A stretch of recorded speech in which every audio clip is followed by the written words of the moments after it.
welcome to The Ring, Euronews' weekly debate show broadcast this week from the European Parliament here in Strasbourg.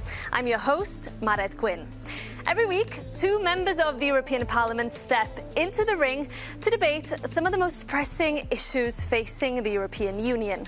This week, we're putting the spotlight once again on European farmers and asking whether their discontent risks flaring up once again.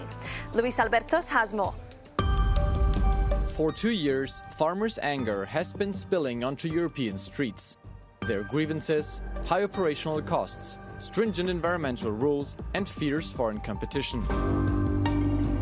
Under pressure, Brussels made major concessions, relaxing green farming obligations, ditching planned pesticide cuts, and providing financial relief. But can farmers continue to count on political protection? European governments are now battling to protect the EU's flagship agricultural funds, known as the Common Agricultural Policy, from the proposed budget cuts of European Commission Chief Ursula von der Leyen. Skyrocketing fertilizer costs due to the Hormuz Strait disruptions, a raft of free trade deals, and persistent heat waves are also adding fuel to fire. Can Europe continue to put farmers at the center of their political agenda?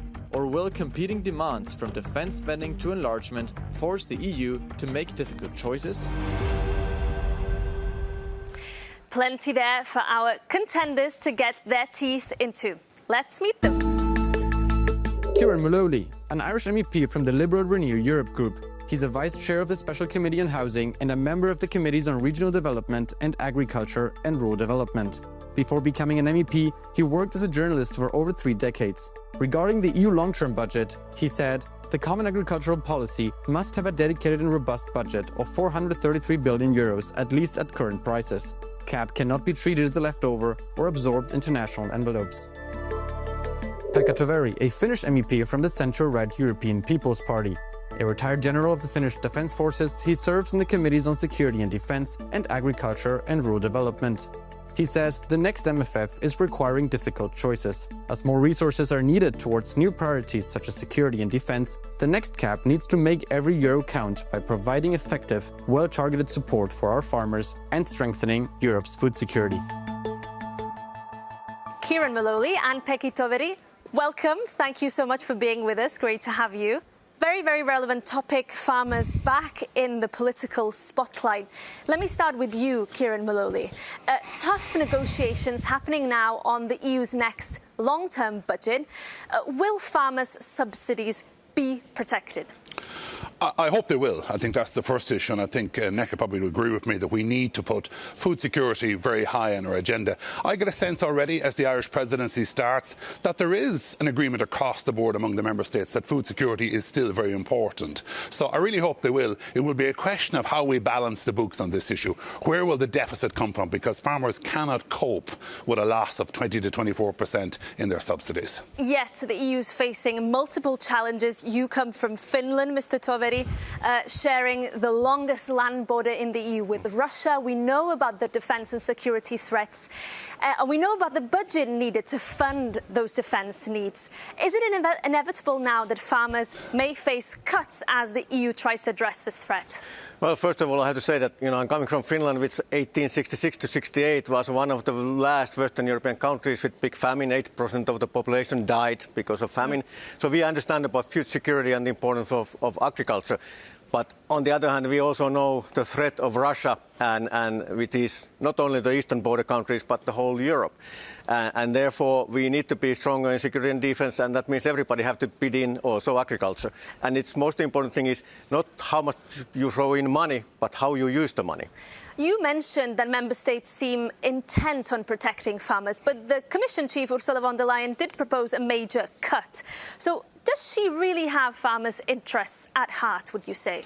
Well, I think the difficulty is not just the cap programme, but it's the policy of trade deals which Ursula von der Leyen has also pursued in Europe. You will know I'm bitterly opposed to the Mercosur trade deal, not of where it is now, because I think we're getting control on their standards, but where it could go in terms of replacing Irish farmers and French farmers and Finnish farmers, for that matter, in the markets going down the line. So it's a combination, really, of what I believe is an excessive rush to sign up trade deals alongside the CAP package at the moment. But let's be straight about this. If it goes ahead, there are significant implications. If you look at the actual cut that's proposed at the moment, and in terms of what it would do, it would reduce effectively the livestock herd in Europe. We've looked at the figures that Eurostat have given us over the last number of days. Based on the present MFF budget projection, we could be looking at a loss in the region of millions of cattle going down the line. And when you look at each country, including Finland, there is an important issue here. Food production is surely our first priority. If we have a 24% cut, it could take the food literally out of 23 million people's mouth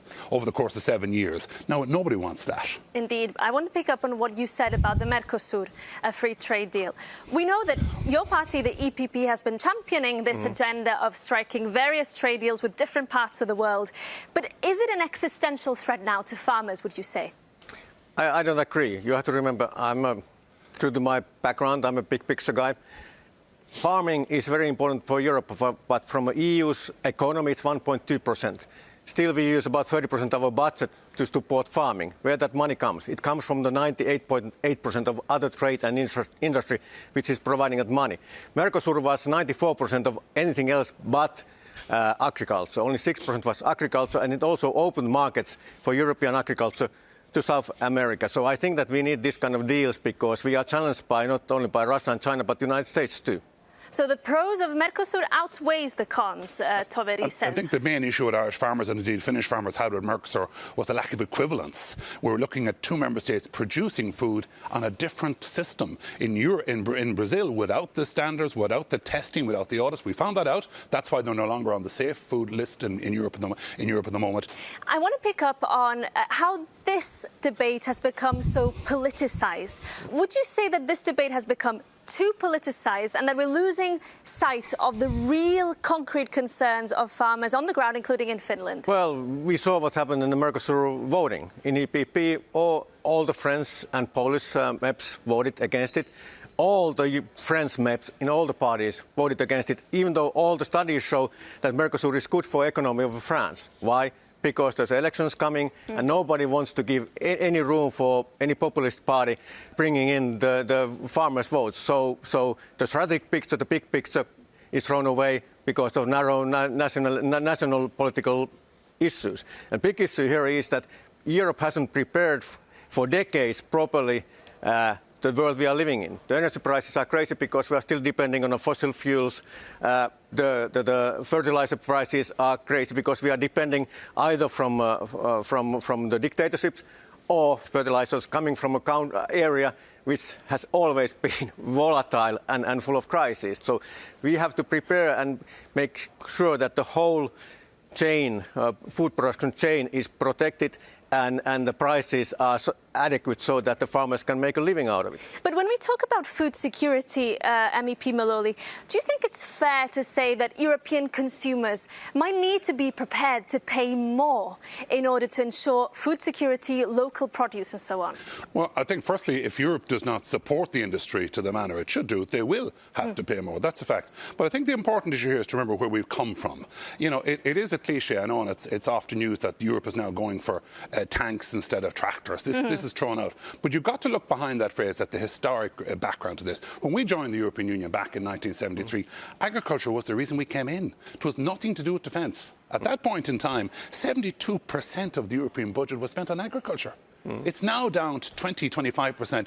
And while I understand, and there's a balance to be hit here, I understand the world has changed, the geopolitical events have happened, and we do need to be very careful in terms of defence. We play our part as peacekeepers in the world as well, remember. But also remember, we feel it's the pendulum has swung too far, that at the end of the day, food security is important. When the COVID hit, farmers continued to produce. When the Ukraine conflict began, farmers continued to produce. So why should we pick on that industry now? And not just the defence budget, but other budgets. I'm not just picking out defence, by the way. I think the competitiveness budget needs to be defined a little bit more. We see exactly where that's going to go before we take it away from agriculture. Would you agree that the EU is perhaps losing sight of its original purpose, which is to serve farmers, for example? Well, as my dear colleague said, we are living in a different world than it was in 1970s. And if we don't change how we operate as an EU, we will lose. And then nobody is happy, not farmers, not the industrial workers, not anybody. So we have to make things differently. And my experience from my previous life is that seeing a problem and throwing a lot of money to it normally doesn't work. You have to think very carefully what you do money, and the money have to be used so that you get the results what you want from that money. In this case, we have to secure, for example, young farmers, because being a farmer is a dying trade in Europe, and we have to stop by making it lucrative for young people to start farming so that they can make a living out of it. Which is why, Pekka, we probably should invest more now in generational renewal. So let's up the farming budget, put in money to let farmers retire and bring in young farmers. So you want to bring it down, or others want to bring it down, perhaps, at the present. Von der Leyen certainly wants to bring it down. So why not invest with me in generational renewal? Well, we in EPP, we want to use a bigger part of the cap money for young farmers, because that's the reason. OK, I'm sure we can pick up on that issue of young farmers hopefully later in the show, but let me stop you there for now. I see you're getting warmed up, but it's time for us to move on to the next round and to take the gloves off. In this round, we give you both the opportunity to directly challenge each other. I know you've come prepared with questions today, so let's start with you, Pekka Toveri. Your first question to Kieran Maloli. So, we both agree that Europe must do more for our farmers. With growing spending needs for other priorities such as security, which EU priorities would you cut to restore the cap budget, or would you grow the EU membership fees?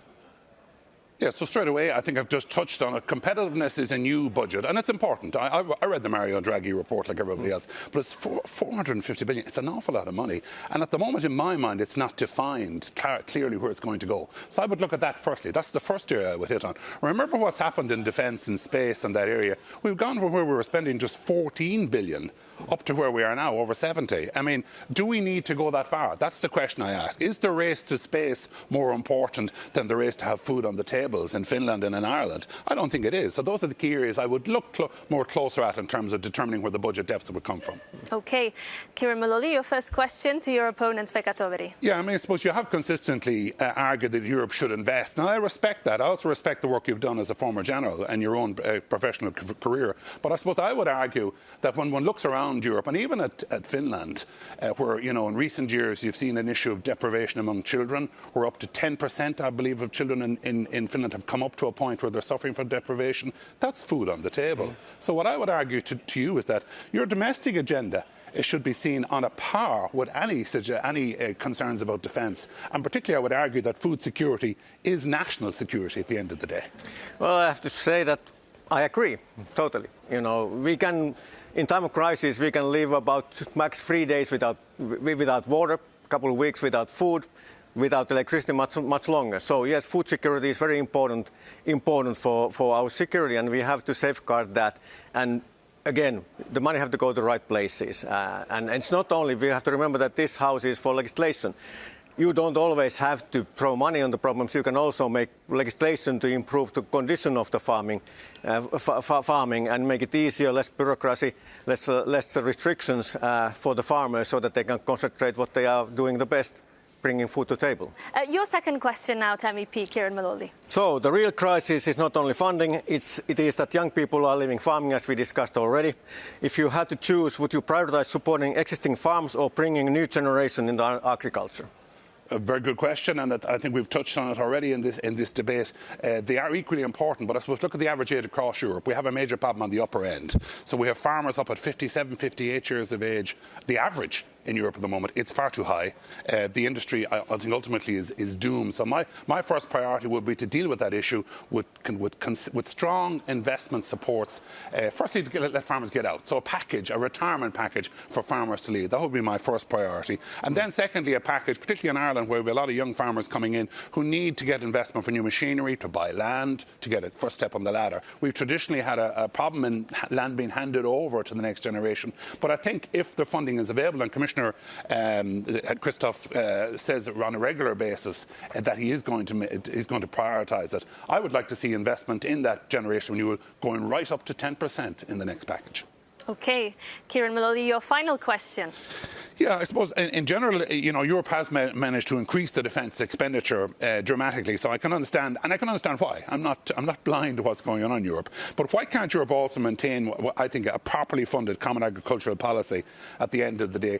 In other words, do you think, Pekka, within the Council of Ministers, when the ministers meet, is it a lack of understanding of agriculture, or is it perhaps a lack of a will to contribute to farming ahead, as I say, of pressing defence issues at the moment? Well, I think that the biggest challenge is that we are working too much on the silos, that we don't look this as a broad problem as it is. Farming is much more than just CAP. We have to take care of the regulation and other actions so that, as I mentioned before, that we have affordable energy for farmers, we have affordable fertilizers for the farmers, etc. And when we look at the defence, the fact is that the major burden on the defence is on the member states, of course. They are paying the biggest bill. But again, it would be good to have a proper analysis and wide view on so that we do this strategically, creating environment for farming in 10 years' time, in 20 years' time is also functioning. And the same when we are building our defense capabilities, same thing. If you don't have a good plan, how are you going to use the money? And it's the same in the defense industry. There's a lot of things we can do without throwing money in the defense industry by just taking down the regulations and our legislative restrictions we have. And there the biggest problem is the member states, because there again the narrow national political interests come to play, and there's always somebody out of 27 who said that, well, we can't allow this and this legislation to change because their national interest. Well, would you agree with, say, Donald Tusk, who was asked about this question? He said it's always the big countries who are the Scrooges when this happens. They want to go back and raid the European budget and shrink it instead of dealing with their responsibilities as the larger member states. Well, yes, I agree. Coming from a small country, I can see that we see the big picture in Finland much better than Germans or French have. We've heard plenty from our two contenders now, but it's time to bring in a new voice. I'd like to pivot now to consider the impact of climate change on European farming communities and bring in Teresa Ribera, the European Commission Vice President for a clean, just and competitive transition. In an interview with The Guardian last week, she was asked about the recent heat waves that have struck many parts of Europe, of course. She said, "I am tired of hearing people don't back the Green Deal anymore. It's not true. People prefer to ensure fresh water that is not polluted, breathe clean air, or count on a healthy ecosystem than having polluted water or no capacity to ensure crops and harvests. There is still this fierce fight against facts, science, preparedness, and investment. We need to reject this kind of BS," she said, "based on lies and against people's interests." Is she right? Has the Green Deal now been demonised? And I will press you here. Have farmers played a role in that? I think farmers have played a key role in this. I totally reject what the Commissioner says, by the way. The facts are that farmers have been the custodians of the environment for generations. I mean, if you just deal with this in terms of common sense, what the Commissioner says in terms of water quality, it's not in the interest of a farmer to have polluted water in the river at the end of his farm, thereby causing a threat to his own animals. It threatens his own industry. And for generations, my family and others have defended the environment. We played our part in the environmental schemes. The issue for us is that when we're spending more on the environmental schemes than we're spending on basic food production and generational renewal, that's when it becomes a problem. Would you agree? Have farmers been targeted too much in this debate around the Green Deal? Yeah, I do agree. You know, at least in Finland, where the farm sizes are much smaller than in Central Europe, for example, you know, they have lived there for centuries. They know the nature. Finns love the nature. They want to protect. They don't want to destroy anything just for farming. And we have a lot of problems, and we have to remember that one size doesn't fit all. You know, when you look at the solutions, because Finland is an Arctic country, totally different place to farming than in southern Spain, for example. And we have a lot of areas where you have 2 centimeters of productive soil left because the quality of the farmland has gone down. So we have to look at the science to find the solution. And one solution, in my opinion, is not to go these big, giant industrial farms with thousands of hectares, because those companies don't care so much about the environment. Interesting point of agreement there. But it's time now for me to take us to a break here on The Ring. But we'll be back with more after this. Stay with us.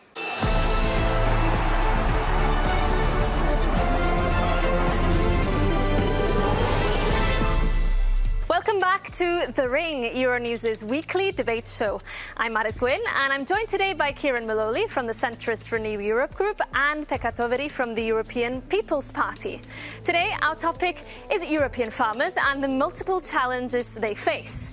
Now, there is increasing political momentum now behind efforts to accept new members into the European Union. But what impact would this have on farming subsidies? Well, there are a few theories about how the EU's common agricultural policy could adapt to accommodate new members, such as Ukraine. Let's take a closer look at some of them. So these are 3 theories floating around. The first is that we could have an increased budget for farmers, costing the EU between 7.6 and 13.4 billion euros more per year.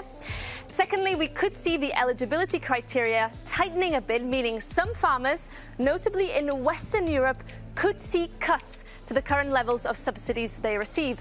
And third, a potential reduced per hectare payment, meaning all farmers receiving equally less, but which could hit heavily dependent Baltic and Eastern European states hardest. So, a very sensitive and political debate here, but first you, Kieran Maloli.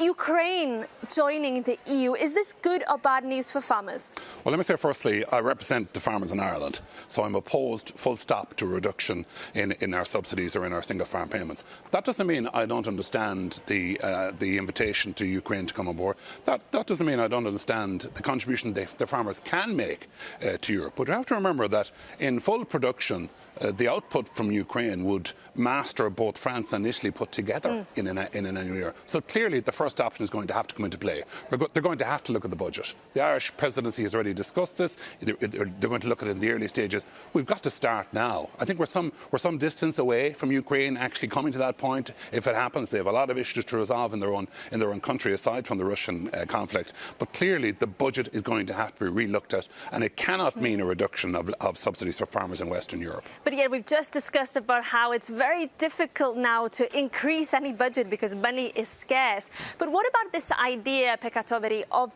Ukraine potentially joining as a member, but as a first stage not getting access to any CAP funding, to any farm subsidies? Would that be fair for Ukraine? I don't think it's fair, but on the other hand, we have to see that Ukraine is a unique country, and we have to find the unique solutions for it. I'm the chair of the Ukraine delegation here in the EU Parliament. I have met them a lot. We have discussed with the Ukrainian farmers a lot, and they always remind that they don't want to be the ones who block Ukraine's possible EU membership. And they also point out that before the Russian attack, over 90% of Ukraine's farming production, agricultural production, went outside Europe, and they want to continue that.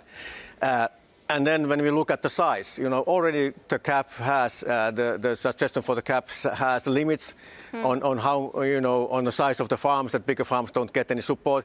In Finland, the small to medium farms are around 80 hectares. In Ukraine, there are 2,000 hectares. So it's a totally different thing. We can't use our own rules, current rules on Ukraine. But any solution, I guess, cannot discriminate against Ukrainian farmers. And it means that if there's no agreement on increasing the budget, then everyone could see cuts. You're saying that that would be politically untenable? I think it would be untenable until such a time as we have standards in Ukraine. That's the first issue. Now, more than Mercosur countries, we know nothing about their production standards, their auditing, their testing, their animal welfare issues. At the moment, we certainly don't believe they're on European standards. That's the first issue you've got to resolve. So I believe it could be a way forward to come in without access to CAP initially. That certainly is an option that the Irish presidency, I'm sure, could look at, and indeed in future years. But the bottom line here is, going forward, you know, I voted against the Mercosur trade deal for one simple issue. Because of the issue Pekka has mentioned, the scale of farming in Brazil is off the charts compared to the normal European farmer. 4,000 and 5,000 hectares of land across thousands of miles. It's just not comparable. Therefore, we need a different system in terms of looking at how we support them. We're certainly not going to support them per hectare. And again, yet, Ukraine, if I may, is it's being framed as a geopolitical necessity to integrate them into the EU. Do you fear that this issue over farming could be a major stumbling block? We can't allow it to be. It's a big challenge, but we had the big challenge when Poland joined the EU. And now they have increased their GDP for 16%. They are the military power of Eastern Europe, very important for our defense. When you talk about Ukraine, they had a good point when last time we talked with the Ukrainian farmers that if they have to go immediately to the EU standards, that means 150 euros per hectare more production cost, which means that they can't compete in the global market anymore. And if we do that, if we demand that, then we have to substitute them as European farmers. Other solution might be, okay, those companies which are exporting outside Europe, maybe they can continue with the non-EU standards. And those who plan to import to Europe, they have to follow the standards. Well, that would certainly be unprecedented for the EU. We'll see. Well, we have living in different times, so we have to find different solutions. Indeed, indeed. Thank you so much. It's now time for us to move on to our fifth and final round. And in our last round, we do something a little different. I'm going to ask you a series of questions, and I require a one-word answer, yes or no. Are you ready? Sure. We'll do our best. Let me start with you, Pekka Toveri. Should the EU maintain farmers' subsidies at the same level as previous years? Yes. Difficult one. Yes. And you? Yes, with the inflation added. OK. Should farmers do more to tackle climate change? I think farmers are doing yes. Yes. Does Ursula von der Leyen, the Commission chief, have farmers' interests at heart? Yes. No, I'm afraid. Is the Mercosur free trade deal an existential threat to European farmers? Absolutely yes. No. Should consumers expect to pay more to support European farmers, to pay more in the supermarkets? No. Less production will mean higher prices, yes. Is Europe losing its food sovereignty? Yes, really, because of the trade deals. No. And finally, is the EU risking at least leaving farmers behind? Yes, is the problem with that budget. No. OK, very interesting. Many points of disagreement there at the end. But thank you so much to you both for a very lively debate here in the European Parliament in Strasbourg. We hope to have you back on the ring very soon. But that brings this edition to an end. Thank you again, Kieran Maloli. Thank you, Pekka Toveri. And of course, thank you to our audience at home. Remember, you can continue the conversation by sending us your feedback and comments to thering@euronews.com. In the meantime, take care and stay with us here on Euronews.